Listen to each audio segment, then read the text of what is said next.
Hi everyone, in today's video you are going to learn how to fix the Outlook error 0x800ccc0f in 2026. Now this particular error usually indicates a break in the server connection during sending and receiving the emails.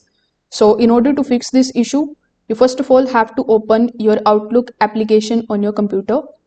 Once you have done that, simply hover over to the top left hand corner of the screen and click on the option of File tab. Over here, click on the option of Account Info in order to get access to your accounts setting. Over here in the accounts setting, it is going to basically open the list of the email accounts that you have added in your Outlook account. So here you just have to select the email account that is expecting or that is basically experiencing the errors. Once you have selected it, you just have to click on the option of the Change button above the list. In the Change Account window, you need to look for the option of More Settings button. When a new window appears in front of you, simply go to the option of the Advanced tab. Here you will find the server timeout slider.